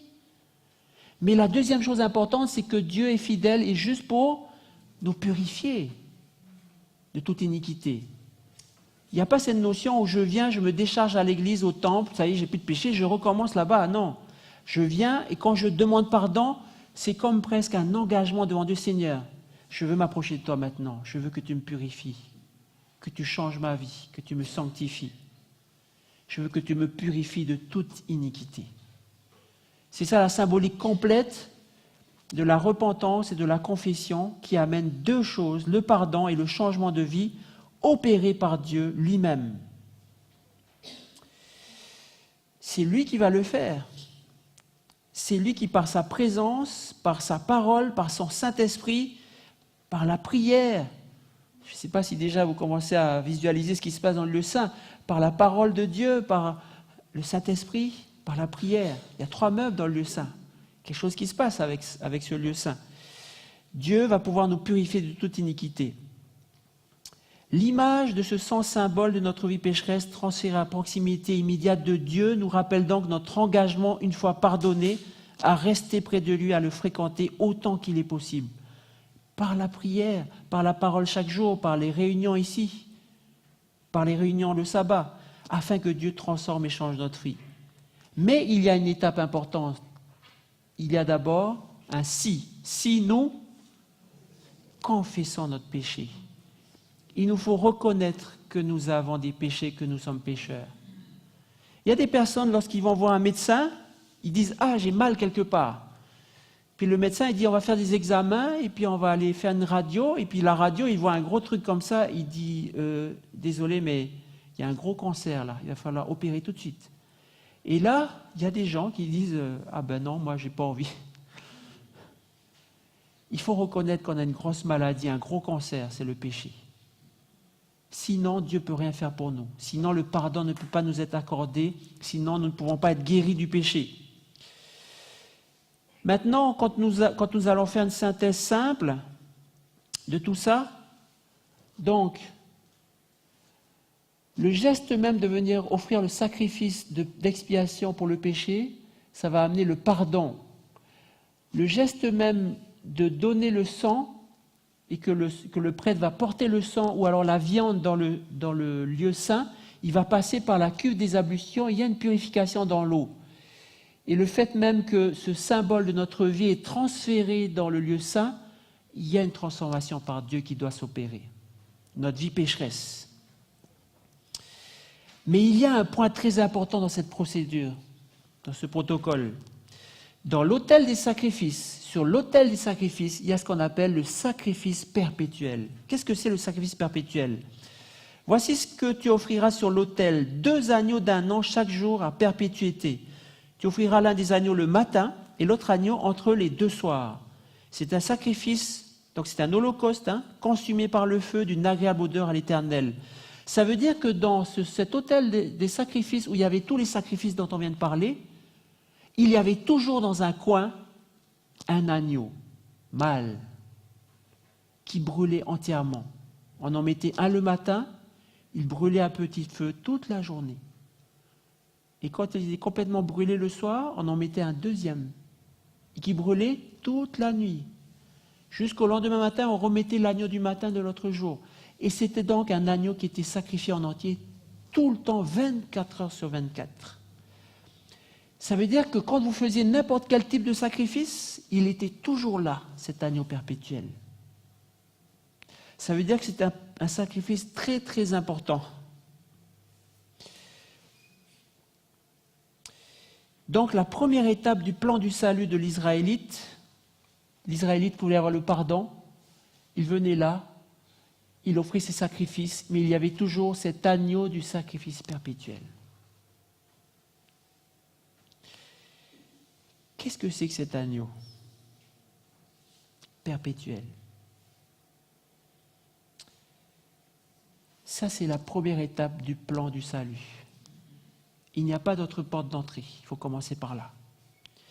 Le Nouveau Testament va parler de Jésus comme d'un agneau. Le Nouveau Testament va parler, donc pour le croyant, de la repentance. Repentez-vous donc et convertissez-vous pour que vos péchés soient effacés. Vous avez été rachetés par le sang précieux de Christ comme d'un agneau sans défaut et sans tache. Voici l'agneau de Dieu qui ôte le péché du monde, nous dit Jean-Baptiste. Et Jean nous dit, il est lui-même une victime expiatoire pour nos péchés, non seulement pour les nôtres, mais aussi pour ceux du monde entier. Remarquez le mot victime, expiatoire, pour l'expiation. C'est Dieu lui-même qui se donne à travers son Fils pour notre pardon, pour effacer et ôter notre péché. Regardez également le mot « repentez-vous », la repentance. Pour être guéri, il faut reconnaître qu'on est malade. Et c'est pour ça que la petite corne s'est emparée du sacrifice perpétuel. La corne de Daniel s'est emparée de ce sacrifice de Jésus. Elle a dit non, c'est dans l'Église qu'on va faire le sacrifice de Jésus. Dans les autres religions, on fait des sacrifices à des divinités, mais on ne sait pas si ça a été accepté. Mais la Bible nous dit une chose, la Bible nous dit quand Jésus s'est offert en sacrifice, Dieu accepte maintenant tous les pécheurs qui sont repentants. Ce qui veut dire aussi que lorsque nous avons une relation avec Dieu, si nous voulons dire « Seigneur, je veux me consacrer à toi, je te prie », qu'est-ce qu'on dit toujours quand on prie à Dieu? On dit, à la fin, « Au nom de Jésus ». C'est Paul qui dit ça. Priez toujours au nom de Jésus. Pourquoi? Parce que vous pouvez demander quelque chose à Dieu. Vous vous souvenez des 5 types de sacrifices? Vous pouvez dire, Seigneur, je me consacre à toi. Seigneur, je m'allie à toi. Seigneur, je te dis merci pour tes bénédictions. Seigneur, j'ai péché. Seigneur, je suis coupable. Tout ce que vous allez dire, s'il n'y a pas Jésus, ça ne va pas passer. S'il n'y a pas l'agneau du sacrifice perpétuel qui est là 24 heures sur 24, le sacrifice ultime, le sacrifice des siècles, Jésus-Christ sur la croix, ça ne va pas passer. C'est pour ça que Jésus, c'est le seul par qui nous pouvons avoir accès au Père. C'est le seul qui est le chemin, la vérité et la vie. Le seul par qui nous pouvons venir au Père. La Bible nous dit que c'est le garant de l'acceptation de nos actes religieux. Tous nos actes religieux, celui qui nous garantit que c'est accepté, c'est Jésus-Christ. C'est l'agneau du sacrifice perpétuel. Pas seulement pour nos péchés, mais pour ceux du monde entier. Tous les hommes, ceux qui sont dans le monde entier, tous sont pécheurs et tous leurs péchés, la seule façon d'arriver à se reconnecter avec Dieu, c'est à travers la victime expiatoire Jésus-Christ. C'est à travers le sacrifice perpétuel de l'agneau de Dieu. Il y a des gens encore qui pensent que moi j'ai des petits péchés. Quelle illusion. Quelle grande illusion. Moi j'ai des petites choses, je veux négliger ces choses. Il n'y a que l'agneau perpétuel, il n'y a que l'agneau de Dieu qui peut effacer ces choses. C'est Jésus-Christ lui-même. Dans le plan de Dieu, c'est l'agneau de Dieu qui ôte les péchés du monde. Ce ne sont pas les fruits et légumes de Caïn. Vous savez, Caïn voulait adorer son Dieu, il a offert ce qu'il aimait bien offrir. Ce ne sont pas les œuvres religieuses en elles-mêmes qui nous permettent d'être agréés par Dieu. C'est Dieu lui-même qui offre le moyen de salut en Jésus-Christ. C'est Dieu lui-même qui offre l'autel des sacrifices, c'est lui-même qui offre l'agneau perpétuel. Hors de l'agneau, pas de salut. Et cet agneau est offert gratuitement à tous ceux qui l'acceptent. Et ça ouvre le salut du monde, le salut de vous, le salut de moi. Christ s'est offert une seule fois pour porter les péchés de plusieurs. Il a porté lui-même nos péchés en son corps sur le bois, afin que, morts au péché, nous vivions pour la justice, lui par les meurtrissures duquel vous avez été guéris. Imaginez un jour qu'on vous annonce justement que vous avez un cancer foudroyant, vous avez 1 semaine à vivre. Dans ce monde, c'est courant maintenant. On était à Marais, il y avait une dame qui nous disait, il y avait une sœur qui nous disait, il y a une collègue, elle, institutrice, elle a eu un problème au foie, en 1 semaine elle est morte, terminée. Elle avait 39 ans. Et c'est courant dans notre monde. Vous traversez la Méditerranée sur un bateau, il y a une vague, et puis vous tombez dans l'eau, vous mourrez, vous êtes noyé, vous êtes mort. C'est quelque chose dans la vie de ce monde qui est normal. Ce n'est pas notre faute des fois, ça frappe au hasard. Mais imaginez maintenant qu'il y a un ami qui dit « Moi, je ne vais pas te laisser tout seul dans cette maladie. Je ne vais pas te laisser tout seul dans ce malheur, dans cette noyade, dans cette mort. Je vais venir mourir avec toi. » Imaginez encore qu'il y a quelqu'un qui frappe avec ce marteau dans un tribunal. Pourquoi? Parce que vous êtes un criminel, parce que vous avez fait des mauvaises choses dans votre vie, parce que vous avez tué des gens, vous avez violé des gens.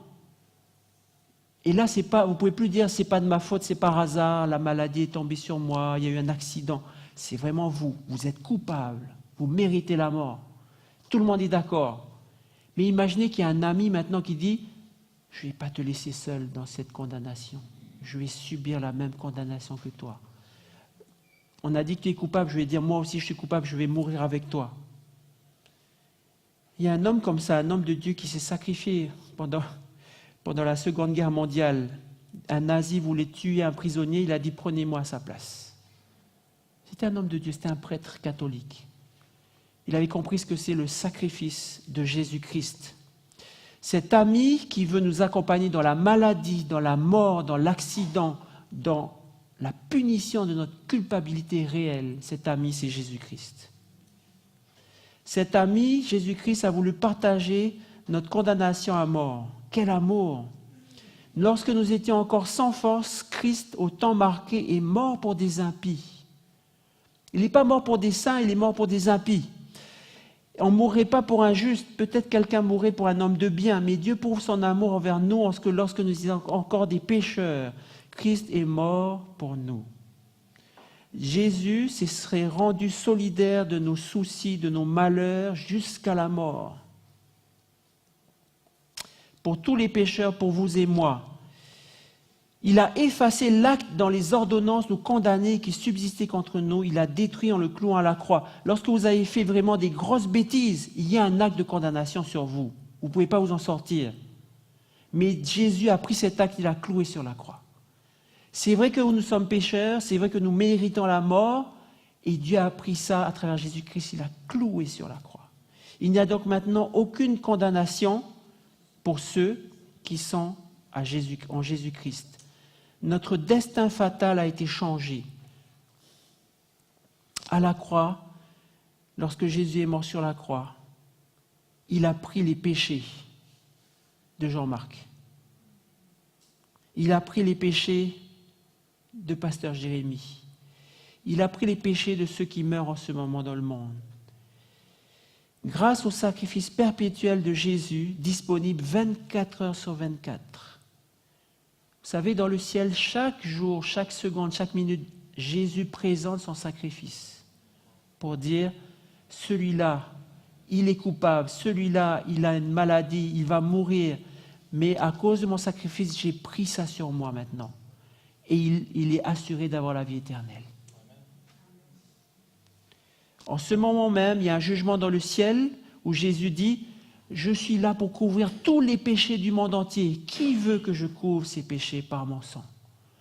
Qui souhaite être libéré de la parole de condamnation de la loi? Qui souhaite être libéré de la mort, des accidents, de la mort éternelle? Je suis là pour vous. J'ai donné mon sang pour vous. J'ai souffert la croix pour vous. Et d'ailleurs, quand on commence à réfléchir à ces choses, Jésus donc a offert sa vie en sacrifice, il est venu comme souverain sacrificateur, il est entré une fois pour toutes dans les lieux saints, non avec le sang des boucs et des veaux, mais avec son propre sang. Jésus est descendu du ciel et a vécu la même vie, a vécu nos souffrances. Il a vécu ce qu'on a de pire. Un jour, il y avait une assemblée dans une prison, dans un camp de concentration nazi. Tout le monde était réuni parce que les nazis voulaient faire un exemple de ceux qui n'obéissent pas. Et ils avaient mis donc des potences sur toute la scène, l'estrade, et ils avaient mis des hommes pour être pendus. Et quand ils ont lâché les personnes, donc chacun a été pendu et chacun est mort, sauf un, parce que ce n'était pas un homme, c'était un jeune garçon. Il était trop léger. Vous savez, quand on est pendu, en fait, c'est le cou qui se casse et on meurt tout de suite. Mais lui, il était trop léger, donc il était là, suspendu entre le ciel et la terre. Et c'est Elie Wiesel, c'est un grand philosophe et écrivain juif qui dit « Moi, j'étais là. Et j'entendais dans mon cœur cette question. Qu'est-ce que fait Dieu? Pourquoi ne fait-il rien? Est-ce qu'il ne voit pas cet enfant qui est en train de mourir, de se débattre, qui est en train d'étouffer, qui va mourir? Est-ce qu'il ne fait rien? Où est Dieu? » Et Elie Wiesel va confesser que ce jour-là, il a perdu la foi en Dieu. Pourquoi Dieu ne fait-il rien? Où est Dieu? Mes amis, la parole de Dieu nous dit, Dieu, il était là. Il était avec cet enfant sur cette corde. Jésus a souffert tout ce que nous souffrons ici dans notre monde. Jésus a souffert toutes nos douleurs. Lorsque nous tombons et que nous avons mal, vous savez, cette sensation que nous seuls pouvons éprouver lorsque notre genou est écorché, Jésus a souffert ça sur la croix. Lorsque le dentiste nous fait mal aux dents et qu'on essaie de lui dire « arrête » et puis on n'arrive pas parce qu'on a tellement mal, Jésus a souffert ça. Lorsque nous sommes trahis par ceux qui nous aiment, des fois ça fait plus mal encore que les douleurs physiques. Jésus a été trahi par ceux qui les aiment, par ceux qu'il aimait.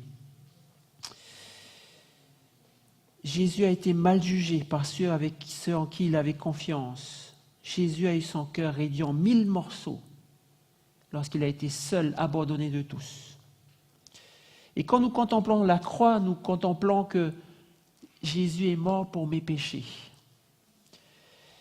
Parce que Jésus, il n'était pas obligé de descendre sur la croix.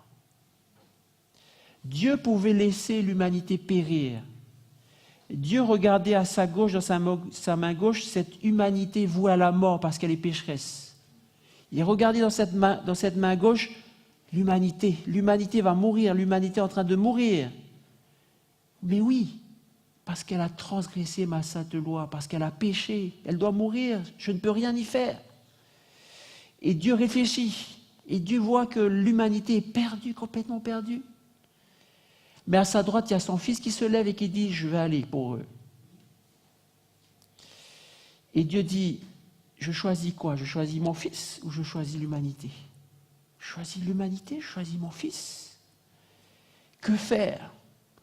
Peut-être que Dieu s'est dit « et si on arrêtait avec cette histoire de loi? Comme ça, il n'y a plus de loi, comme ça, il n'y a plus de transgression du péché. Comme ça, il n'y a plus de salaire du péché, il n'y a plus de mort. » Mais Dieu ne peut pas faire ça. C'est ce que certains religieux veulent nous dire, qu'il n'y a plus de loi? Non, Dieu ne peut pas faire ça. Alors Jésus va descendre sur la planète Terre. Jésus va souffrir tout ce que nous avons souffert. Jésus va souffrir notre mort. Parce que nous sommes séparés de Dieu, nous allons vers le péché, vers la mort. Le Fils s'est donné lui-même. Le Seigneur de l'univers a donné sa vie à cause de nos péchés. On peut toujours se dire, nos péchés, ça ne concerne que nous. Je pêche, c'est mon affaire personnelle. C'est moi que ça concerne. Non, ça concerne le Créateur de l'univers. Il ne peut pas laisser les choses comme ça. Et à cause de ça, Jésus lui-même est venu mourir pour nous, donner toute sa vie, être crucifié. Vous savez, quand vous êtes crucifié, quand vous avez des coups, vous avez commencé à avoir des hémorragies, vos poumons se remplissent d'eau, commencez à suffoquer, commencez à vous noyer dans votre propre sécrétion. Si vous voulez savoir, Jésus a souffert tout ce que nous pouvons souffrir ici, dans cette planète. Jésus a tout souffert pour nous. Il a porté cela pour notre vie éternelle, pour nous épargner la mort. Le Fils immaculé de Dieu, nous dit Ellen White, était là suspendu à la croix, les chairs lacérées de coups. Ses mains qui s'étaient si souvent étendues pour bénir étaient clouées au bois. Ses pieds, toujours infatigables au service de l'amour, étaient cloués eux aussi. Ça me fait penser combien de personnes sont dans un lit d'hôpital, n'ont plus de colonne vertébrale, ils sont cloués aussi. Jésus a subi cette chose aussi. Sa tête royale était meurtrie par une couronne d'épines, ses lèvres tremblantes laissaient échapper un cri de douleur. Tout ce qu'il a souffert, les gouttes de sang qui ont coulé de sa tête, de ses mains, de ses pieds, l'agonie qui a secoué son corps, l'angoisse inexprimable qui a rempli son âme quand le Père lui a dérobé son visage, tout parle à chaque enfant de l'humanité. C'est pour toi que le Fils de Dieu consent à porter ce fardeau de culpabilité. Pour toi, il a dépouillé la mort et ouvert les portes du paradis. Il a pris sur lui le péché pour que toi, tu n'aies plus à subir la mort éternelle. Celui qui a calmé les flots irrités et marché sur les vagues écumantes, qui faisait trembler les démons et fuir la maladie, qui ouvrait les yeux des aveugles et rendait la vie aux morts, s'offre sur la croix en sacrifice par amour pour toi. Il a porté le péché, il a subi la colère de la justice divine. Pour toi, il a été traité comme le péché même. Ce sont nos souffrances que Jésus a portées, c'est de nos douleurs qu'il s'est chargé. Nous l'avons considéré comme puni, frappé de Dieu et humilié, mais il était blessé pour nos péchés, brisé pour nos iniquités. Le châtiment qui nous donne la paix est tombé sur lui, et c'est par ses meurtrissures que nous sommes guéris. Le Fils de Dieu, le Saint. Vous savez, dans ma vie, j'ai vécu une grande tristesse le jour où on m'a appelé de Tahiti parce que mon meilleur ami était dans un avion et cet avion est tombé, il est mort. Et je me souviens parfaitement, la première chose qui est sortie de ma bouche quand on m'a dit « David était dans l'avion, l'avion est tombé, ils sont tous morts ». Ma première chose qui est sortie de ma bouche, c'est « Non, pas lui ». Pourquoi pas lui? Parce que je connaissais mon ami. Mon ami, c'était quelqu'un d'extraordinairement gentil. C'est quelqu'un vraiment qui était apprécié de tout le monde. C'était quelqu'un qui avait le cœur sur la main. Et je dis non, pas lui. Mais mon ami David n'était pas saint, n'était pas gentil, n'était pas comme Jésus.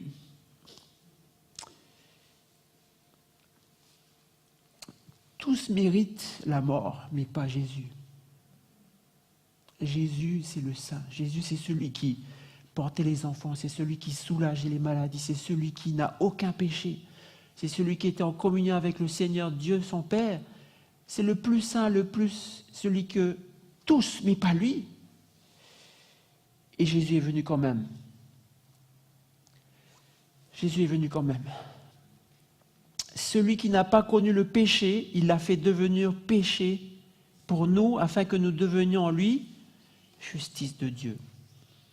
Vous savez, il y a des films comme ça où c'est pour rigoler. Il y a deux frères jumeaux. Il y a un frère jumeau qui est un PDG, qui a une bonne famille, qui est quelqu'un d'extraordinairement bon et beau et bien. Et puis il y a le frère jumeau qui est un grand bandit, qui est un voyou, qui fait n'importe quoi, qui a plein de femmes, plein d'enfants partout. Et dans le film, on échange les places. Puis c'est rigolo dans le film. Mais là, c'est la vraie réalité. Celui qui était dans le ciel, celui qui est dans le Seigneur de l'univers, la gloire de l'univers, le chéri du ciel, il est venu dans la pire des conditions à cause de nous, pour nous. Il a échangé sa place avec nous, afin que nous devenions justice de Dieu.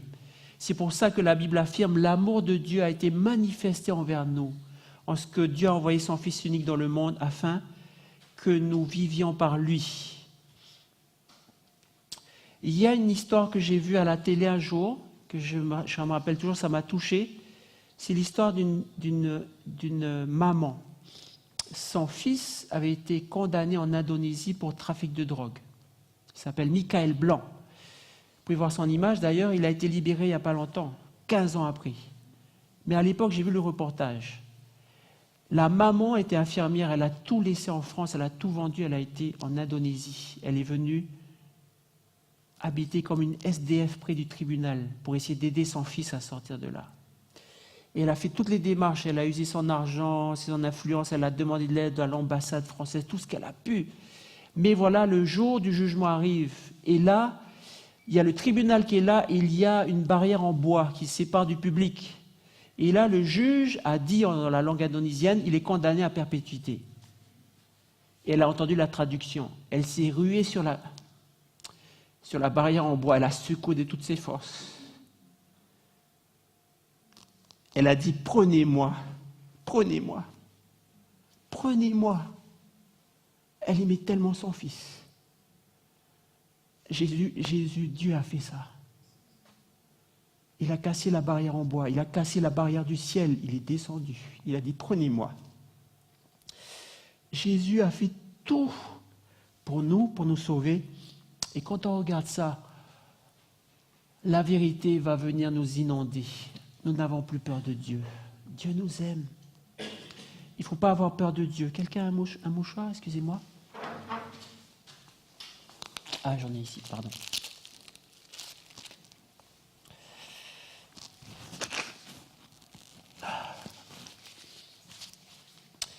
À la croix, Dieu a tout changé. Nous n'avons plus à avoir peur de Dieu. Quand on voit l'immensité de son sacrifice, et ce qu'on dit depuis 15 minutes, c'est juste la surface des choses.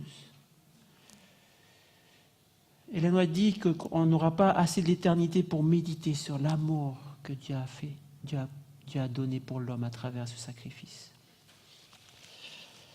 Dieu a tout changé à travers la croix. Chacun de nous pouvons dire, j'étais dans les ténèbres, mais maintenant, je peux revenir dans la lumière.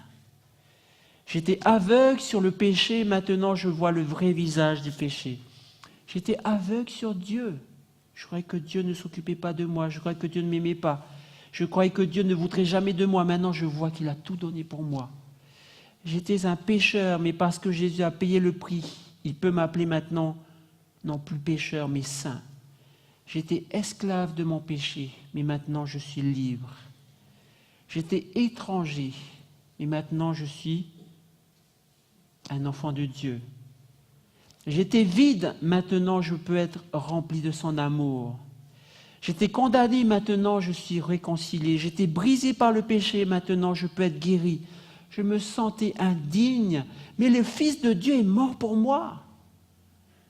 J'étais un enfant prodigue, maintenant je peux revenir à la maison. J'étais perdu, maintenant je suis retrouvé. Avant j'étais un ennemi de Dieu, maintenant Dieu peut m'appeler son ami. J'étais pauvre, misérable, aveugle et nu, maintenant je suis un enfant du roi et j'ai une couronne réservée dans le ciel. Amen. Lorsque Jésus était crucifié, il y avait 2 brigands. L'un des malfaiteurs crucifiés l'injuriait, disant « N'es-tu pas le Christ? Sauve-toi toi-même et sauve-nous » Il donne des ordres à Dieu. Mais l'autre le reprenait, disait « Ne crains-tu pas Dieu, toi qui subis la même condamnation? Pour nous, c'est justice, car nous recevons ce qu'ont mérité nos crimes, mais celui-ci n'a rien fait de mal. »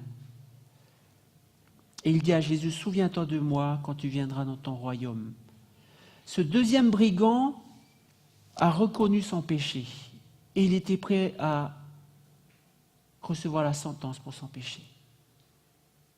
Il était prêt à mourir. Il a accepté sa condamnation. Il a accepté qu'il était pécheur. Il a accepté qu'il avait besoin d'être guéri. Et il a reconnu que c'est cet homme à côté de lui, Jésus, qui est son sauveur, Jésus qui est son roi, Jésus qui va revenir, Jésus qui va le rétablir. Et il a dit, Seigneur Jésus, souviens-toi de moi. Jésus lui dit, j'ai pris toute ta condamnation maintenant, et tu as ta place dans mon royaume. Le plan du salut commence par cela, la reconnaissance que nous sommes pécheurs, que Jésus est mort pour nos péchés, et que nous l'acceptons comme notre Sauveur et Seigneur. La repentance, c'est le premier pas vers la réconciliation. La repentance, c'est le premier pas vers la reconnexion totale et ultime avec Dieu. Je vous invite à prier ensemble. Nous allons nous lever et prier notre Dieu.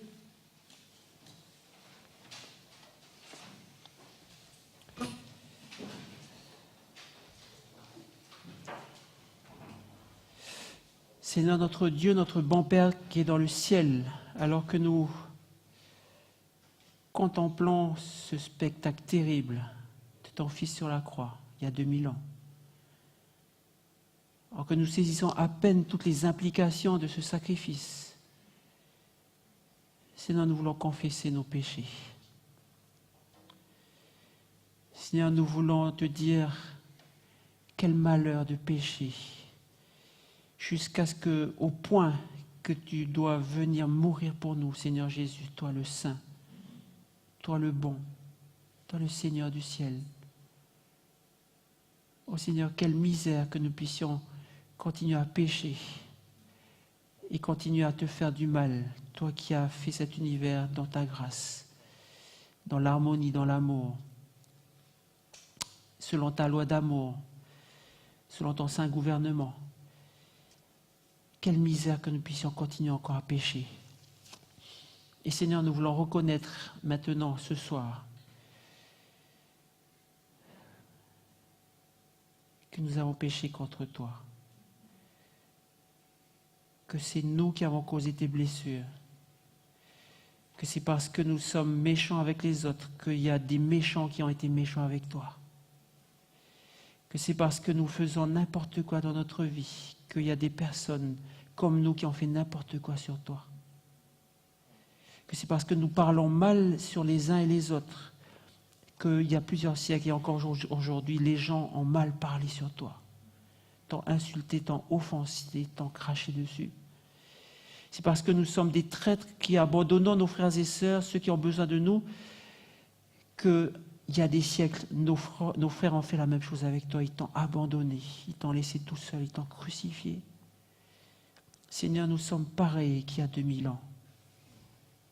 À travers ce qui t'est arrivé, nous reconnaissons que nous faisons la même chose. Ô Seigneur, convertis-nous ce soir. Amen. Montre-nous à quel point nous t'avons fait du mal lorsque hier ou avant-hier nous avons cultivé ces mauvaises paroles, ces mauvaises pensées, ces mauvaises actions. Montre-nous par ton Esprit Saint à quel point lorsque nous critiquons nos frères et sœurs, ceux qui ne nous plaisent pas, ceux qui sont incompétents, ceux qui sont faibles, nous te critiquons pareillement. Nous participons à ta crucifixion. Seigneur, apprends-nous que tu as pris la place de notre ennemi sur la croix. Tu as pris la place de celui qui nous fait du tort sur la croix. Tu as pris la place de ceux que nous n'aimons pas sur la croix. Seigneur, convertis-nous à nous aussi nous donner en sacrifice. À ne plus regarder à notre nombril, mais à regarder cette croix de Jésus qui nous montre l'amour suprême du sacrifice. Seigneur, il y a tellement de mots qui s'échappent de cette bouche impure, qui sont incompréhensibles, qui sont faibles, qui sont indignes. Seigneur, pardonne. Puis Seigneur, parle-toi nous-mêmes à travers ton Esprit Saint ce soir. Que nous puissions comprendre que, avant de pouvoir être dans le royaume des cieux, il faut passer par la croix. Il faut nous crucifier nous-mêmes comme ce brigand avec toi, Seigneur Jésus.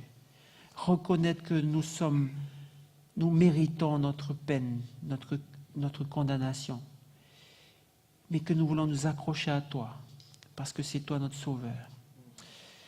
Seigneur, nous confions en toi maintenant. Que tu sois dans nos pensées alors que nous allons retourner chez nous ce soir. Que ton esprit nous parle dans toute cette soirée et encore demain et après-demain, afin que tu nous convertisses par le sang de Jésus, par la croix du Calvaire, afin que nous ayons une vision transformée de notre vie avec toi. te demandant ces grâces, Seigneur. Pardonne nos péchés. Au nom de Jésus, qui est mort sur la croix, qui a donné son sang, sa vie pour nous. Amen. Amen.